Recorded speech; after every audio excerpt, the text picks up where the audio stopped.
Hello, नमस्कार, प्रणाम, जय माता दी। मैं हूँ काजल राघवानी और आप सभी को नवरात्रि की ढेर सारी शुभकामनाएं। बस यही दुआ करूंगी हमेशा माता रानी का आप पर आशीर्वाद हमेशा बना रहे, आप लोग हमेशा खुश रहे और स्वस्थ रहे, बस यही दुआ करती हूँ।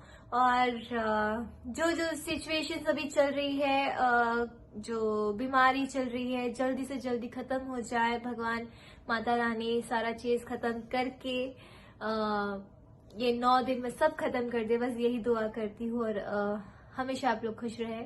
आप सबको और आपके पूरे परिवार को नवरात्रि की ढेर सारी शुभकामनाएं।